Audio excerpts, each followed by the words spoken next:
Chapter 47 of Can You Forgive Her by Anthony Trollope. This recording is in the public domain, read by Dion Gines, Salt Lake City, Utah. Mr. Cheesacre's Disappointment.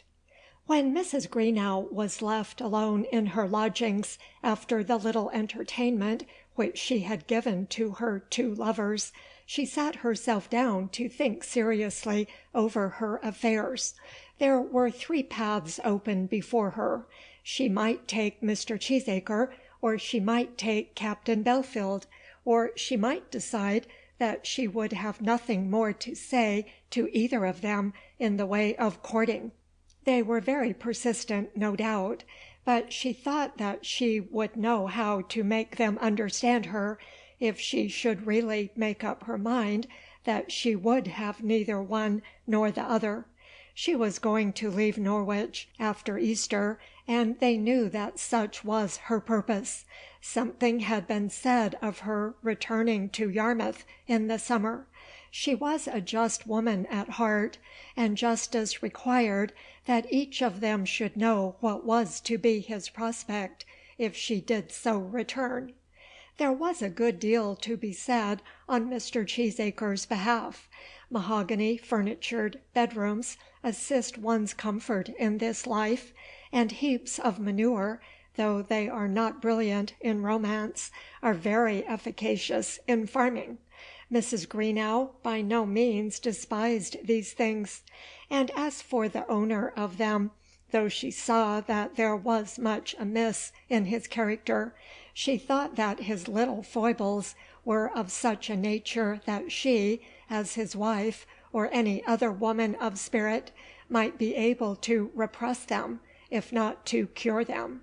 But she had already married for money once, as she told herself very plainly on this occasion, and she thought that she might now venture on a little love. Her marriage for money had been altogether successful. The nursing of old Greenow had not been very disagreeable to her, nor had it taken longer than she had anticipated. She had now got all the reward that she had ever promised herself, and she really did feel grateful to his memory.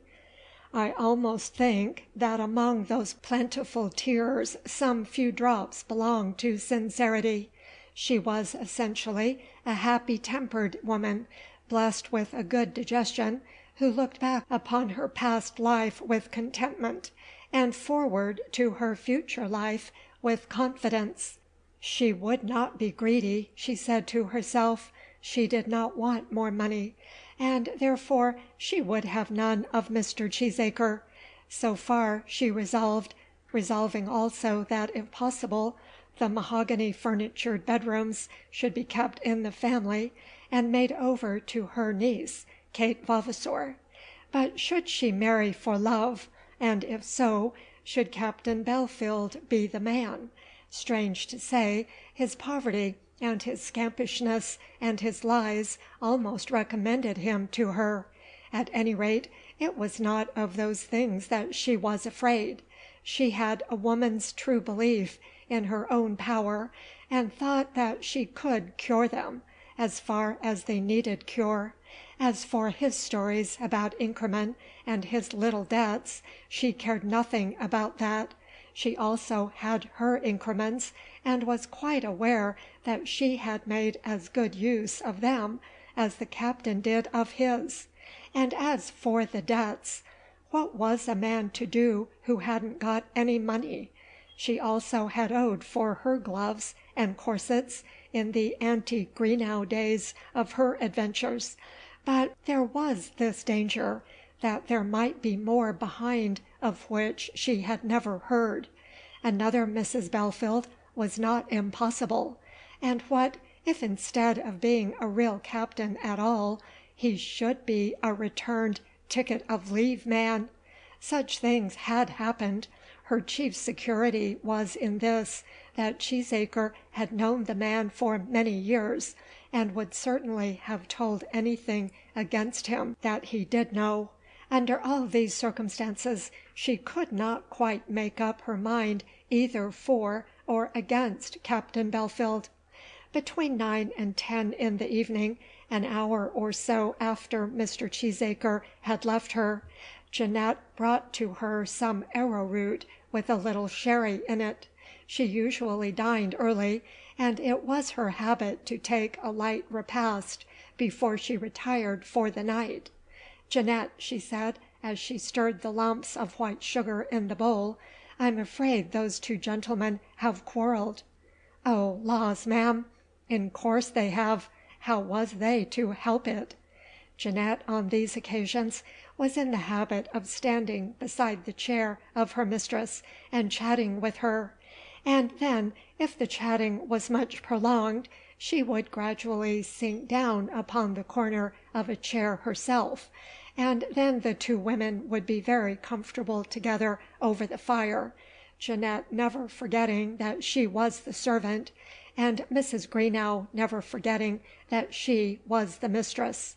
"And why should they quarrel, Jeanette? It's very foolish." "I don't know about being foolish, ma'am, but it's the most natural thing in life. If I had two beaux as was a courting me together, in course I should expect as they would punch each other's heads. There's some girls do it a purpose, because they like to see it. One at a time's what I say." "You're a young thing, Jeanette." "Well, ma'am, yes, I am young, no doubt, but I won't say but what I've had a beau, young as I look." "But you don't suppose that I want beaux, as you call them?" "I don't know, ma'am, as you wants 'em exactly. That's as may be. There they are. And if they was to blow each other's brains out in the gig to-night, I shouldn't be a bit surprised for one. There's nothing won't quiet them at Oileymead to-night, if brandy and water don't do it." As she said this, Jeanette slipped into her chair and held up her hands in token of the intensity of her fears. "Why, you silly child, they're not going home together at all. Did not the captain go away first?" "The captain did go away first, certainly, but I thought perhaps it was to get his pistols and fighting things ready." "They won't fight, Jeanette. Gentlemen have given over fighting." "Have they, ma'am? That makes it much easier for ladies, no doubt. Perhaps them peaceable ways will come down to such as us in time. It 'ud be a comfort, I know, to them as are quiet given, like me. I hate to see men knocking each other's heads about, I do. So Mr. Cheesacre and the captain won't fight, ma'am?" "Of course they won't, you little fool, you." "Dear, dear, I was so sure we should have had the papers all full of it, and perhaps one of them stretched upon his bloody bier. I wonder which it would have been. I always made up my mind that the captain wouldn't be wounded in any of his wital parts, unless it was his heart, you know, ma'am. But why should they quarrel at all, Jeanette? It is the most foolish thing." "Well, ma'am, I don't know about that. What else is they to do? There's some things as you can cry halves about, but there's no crying halves about this." "About what, Jeanette?" "Why, about you, ma'am." "Jeanette, I wonder how you can say such things, as if I, in my position, had ever said a word to encourage either of them. You know it's not true, Jeanette, and you shouldn't say so." Whereupon Mrs. Greenow put her handkerchief to her eyes, and Jeanette, probably in token of contrition, put her apron to hers. "To be sure, ma'am, no lady could have behaved better through it than you have done, and goodness knows you have been tried hard." "Indeed I have, Jeanette." "And if gentlemen will make fools of themselves, it isn't your fault, is it, ma'am?" "But I'm so sorry that they should have quarrelled.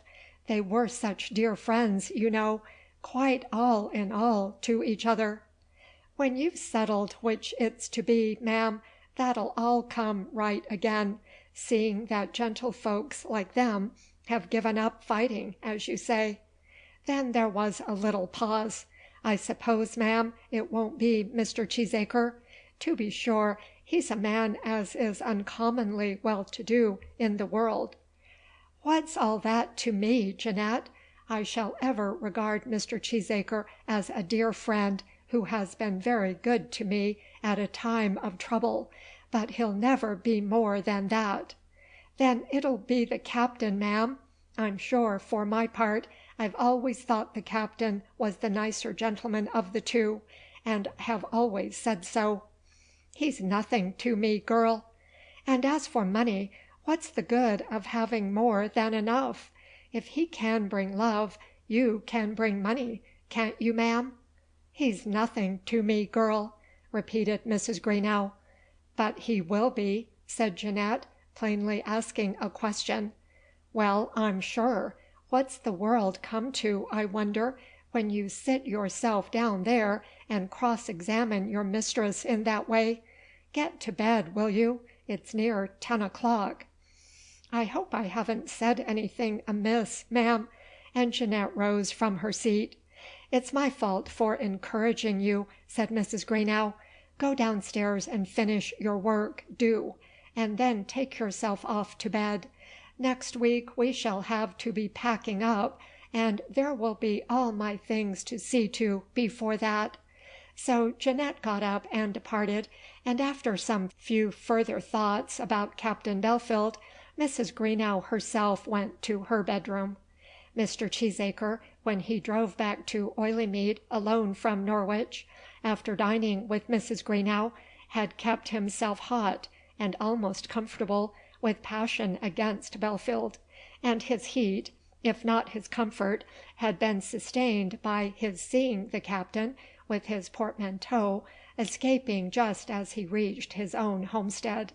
But early on the following morning his mind reverted to Mrs. Greenow, and he remembered with anything but satisfaction some of the hard things which she had said to him. He had made mistakes in his manner of wooing. He was quite aware of that now, and was determined that they should be rectified for the future. She had rebuked him for having said nothing about his love. He would instantly mend that fault.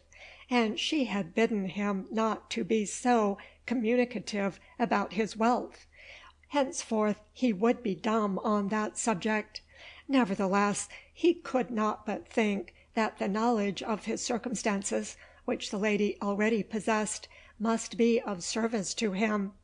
"She can't really like a poor beggarly wretch who hasn't got a shilling," he said to himself. He was very far from feeling that the battle was already lost. Her last word to him had been an assurance of her friendship, and then why should she have been at so much trouble to tell him the way in which he ought to address her, if she were herself indifferent as to his addresses? He was, no doubt, becoming tired of his courtship, and heartily wished that the work were over, but he was not minded to give it up. He therefore prepared himself for another attack, and took himself into Norwich without seeking counsel from any one. He could not trust himself to think that she could really wish to refuse him after all the encouragement she had given him. On this occasion he put on no pink shirt or shiny boots, being deterred from doing so by a remembrance of Captain Belfield's ridicule. But nevertheless he dressed himself with considerable care. He clothed his nether person in knickerbockers, with tight leathern bright-coloured gaiters round his legs, being conscious of certain manly graces and symmetrical proportions which might, as he thought, stand him in good stead. And he put on a new shooting coat, the buttons on which were elaborate, and a wonderful waistcoat worked over with foxes' heads. He completed his toilet with a round low-crowned hat, with dog-skin gloves, and a cutting whip. Thus armed, he went forth, resolved to conquer or to die, as far as death might result from any wound which Mrs. Greenow might be able to give him. He waited on this occasion for the coming of no market day. Indeed, the journey into the city was altogether special, and he was desirous that she should know that such was the case. He drove at a great pace into the inn yard, threw his reins to the ostler, took just one glass of sherry brandy at the bar, and then marched off across the market-place to the close, with quiet and decisive steps. "Is that you, Cheesacre?" said a friendly voice in one of the narrow streets. "Who expected to see you in Norwich on a Thursday?" It was Grimsby, the son of old Grimsby of Hatherwich, a country gentleman, and one, therefore, to whom Cheesacre would generally pay much respect. But on this occasion he did not even pull up for an instant, or moderate his pace. "A little bit of private business," he said, and marched onwards with his head towards the close. "I'm not going to be afraid of a woman, not if I know it," he said to himself, but nevertheless, at a certain pastry cook's, of whose shop he had knowledge, he pulled up and had another glass of sherry brandy. "Mrs. Greenow is at home," he said to Jeanette, not deigning to ask any question. "Oh, yes, sir, she is at home," said Jeanette, conscious that some occasion had arrived, and in another second he was in the presence of his angel. "Mr. Cheesacre, who ever expected to see you in Norwich on a Thursday?" said the lady, as she welcomed him, using almost the same words as his friend had done in the street. Why should not he come into Norwich on a Thursday, as well as any one else? Did they suppose that he was tied for ever to his ploughs and carts? He was minded to conduct himself with a little spirit on this occasion, and to improve the opinion which Mrs. Greenow had formed about him. On this account he answered her somewhat boldly. "There's no knowing when I may be in Norwich, Mrs. Greenow, or when I mayn't. I'm one of those men of whom nobody knows anything certain, except that I pay as I go." Then he remembered that he was not to make any more boasts about his money, and he endeavoured to cover the error. "There's one other thing they may all know if they please, but we won't say what that is just at present. Won't you sit down, Mr. Cheesacre?" "Well, thank you, I will sit down for a few minutes, if you'll let me, Mrs. Greenow." "Mrs. Greenow, I'm in such a state of mind that I must put an end to it, or else I shall be going mad, and doing somebody a damage." "Dear me, what has happened to you? You're going out shooting presently, are you not?" And Mrs. Greenow looked down at his garments. "No, Mrs. Greenow, I'm not going out shooting. I put on these things because I thought I might take a shot as I came along, but I couldn't bring myself to do it, and then I wouldn't take them off again. What does it matter what a man wears?" "Not in the least, so long as he is decent." "I'm sure I'm always that, Mrs. Greenow." "Oh dear, yes, more than that, I should say. I consider you to be rather gay in your attire." "I don't pretend to anything of that kind, Mrs. Greenow. I like to be nice, and all that kind of thing. There are people who think that because a man farms his own land he must be always in the muck. It is the case, of course, with those who have to make their rent and living out of it." Then he remembered that he was again treading on forbidden ground, and stopped himself. "But it don't matter what a man wears if his heart isn't easy within him." "I don't know why you should speak in that way, Mr. Cheesacre, but it's what I have felt every hour since Greenow left me." Mr. Cheesacre was rather at a loss to know how he should begin. This allusion to the departed one did not at all assist him. He had so often told the widow that care killed a cat, and that a live dog was better than a dead lion, and had found so little efficacy in the proverbs that he did not care to revert to them. He was aware that some more decided method of proceeding was now required. Little hints at love-making had been all very well in the earlier days of their acquaintance, but there must be something more than little hints before he could hope to bring the matter to a favorable conclusion. The widow herself had told him that he ought to talk about love, and he had taken 2 glasses of cherry brandy, hoping that they might enable him to do so. He had put on a coat with brilliant buttons and new knickerbockers, in order that he might be master of the occasion. He was resolved to call a spade, and to speak boldly of his passion. But how was he to begin? There was the difficulty. He was now seated in a chair, and there he remained silent for a minute or 2, while she smoothed her eyebrows with her handkerchief after her last slight ebullition of grief. "Mrs. Greenow," he exclaimed at last, jumping up before her, "dearest Mrs. Greenow, darling Mrs. Greenow, will you be my wife? There, I have said it at last, and I mean it. Everything that I've got shall be yours. Of course I speak specially of my hand and heart.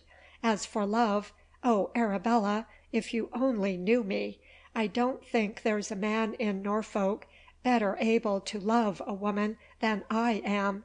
Ever since I first saw you at Yarmouth, I've been in love to that extent that I've not known what I've been about.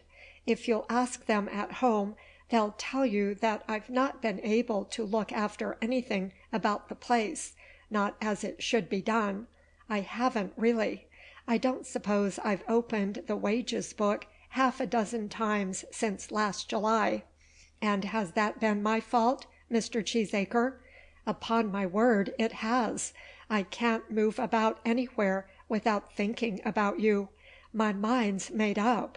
I won't stay at Oileymead unless you will come and be its mistress." "Not stay at Oileymead?" "No, indeed. I'll let the place and go and travel somewheres. What's the use of my hanging on there without the woman of my heart? I couldn't do it, Mrs. Greenow. I couldn't indeed. Of course I've got everything there that money can buy, but it's all of no use to a man that's in love. Do you know, I've come quite to despise money and stock and all that sort of thing. I haven't had my banker's book home these last 3 months. Only think of that now." "But how can I help you, Mr. Cheesacre? Just say one word, and the thing'll be done. Say you'll be my wife. I'll be so good to you. I will indeed. As for your fortune, I don't care that for it. I'm not like somebody else. It's yourself I want. You shall be my pet and my poppet and my dearest little duck all the days of your life." "No, Mr. Cheesacre, it cannot be." "And why not? Look here, Arabella." At these words he rose from his chair, and coming immediately before her, went down on both knees, so close to her as to prevent the possibility of her escaping from him. There could be no doubt as to the efficacy of the cherry brandy. There he was, well down on his knees, but he had not got down so low without some little cracking and straining on the part of the gaiters with which his legs were encompassed. He, in his passion, had probably omitted to notice this, but Mrs. Greenow, who was more cool in her present temperament, was painfully aware that he might not be able to rise with ease. "Mr. Cheesacre, don't make a fool of yourself. Get up," said she. "Never, till you have told me that you will be mine." "Then you'll remain there for ever, which will be inconvenient. I won't have you take hold of my hand, Mr. Cheesacre. I tell you to have done." Whereupon his grasp upon her hand was released, but he made no attempt to rise. "I never saw a man look so much like a fool in my life," said she. "If you don't get up, I'll push you over. There, don't you hear? There's somebody coming." But Cheesacre, whose senses were less acute than the lady's, did not hear. "I'll never get up," said he, "till you have bid me hope. Bid you play the fiddle. Get away from my knees at any rate. There, he'll be in the room now before." Cheesacre now did hear a sound of steps, and the door was opened while he made his first futile attempt to get back to a standing position. The door was opened, and Captain Belfield entered. "I beg 10,000 pardons," said he, "but as I did not see Jeanette, I ventured to come in. May I venture to congratulate my friend Cheesacre on his success?" In the meantime Cheesacre had risen, but he had done so slowly and with evident difficulty. "I'll trouble you to leave the room, Captain Belfield," said he. "I'm particularly engaged with Mrs. Greenow, as any gentleman might have seen." "There wasn't the slightest difficulty in seeing it, old fellow," said the captain. "Shall I wish you joy?" "I'll trouble you to leave the room, sir," said Cheesacre, walking up to him. "Certainly, if Mrs. Greenow will desire me to do so," said the captain. Then Mrs. Greenow felt herself called upon to speak. "Gentlemen, I must beg that you will not make my drawing-room a place for quarrelling. Captain Belfield, lest there should be any misconception, I must beg you to understand that the position in which you found Mr. Cheesacre was one altogether of his own seeking. It was not with my consent that he was there." "I can easily believe that, Mrs. Greenow," said the captain. "Who cares what you believe, sir?" said Mr. Cheesacre. "Gentlemen, gentlemen, this is really unkind. Captain Belfield, I think I had better ask you to withdraw." "By all means," said Mr. Cheesacre. "As it is absolutely necessary that I should give Mr. Cheesacre a definite answer after what has occurred." "Of course," said Captain Belfield, prepared to go, "I'll take another opportunity of paying my respects to you. Perhaps I might be allowed to come this evening." To this Mrs. Greenow half assented with an uncertain nod, and then the captain went. As soon as the door was closed behind his back, Mr. Cheesacre again prepared to throw himself into his former position, but to this Mrs. Greenow decidedly objected. If he were allowed to go down again, there was no knowing what force might be necessary to raise him. "Mr. Cheesacre," she said, "let there be an end to this little farce between us." "Farce!" said he, standing with his hand on his heart, and his legs and knickerbockers well displayed. "It is certainly either a farce or a mistake. If the latter, and I have been at all to blame, I ask your pardon most sincerely." "But you'll be Mrs. Cheesacre, won't you?" "No, Mr. Cheesacre, no. One husband is enough for any woman, and mine lies buried at Birmingham." "Oh, damn it!" said he, in utter disgust at this further reference to Mr. Greenow. The expression at such a moment militated against courtesy, but even Mrs. Greenow herself felt that the poor man had been subjected to provocation. "Let us part friends," said she, offering him her hand. But he turned his back upon her, for there was something in his eye that he wanted to hide. I believe that he really did love her, and that at this moment he would have taken her, even though he had learned that her fortune was gone.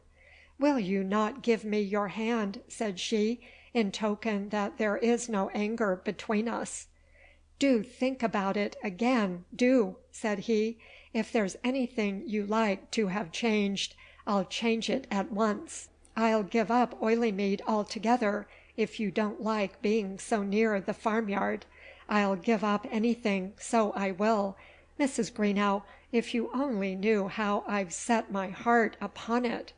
And now, though his back was turned, the whimpering of his voice told plainly that tears were in his eyes.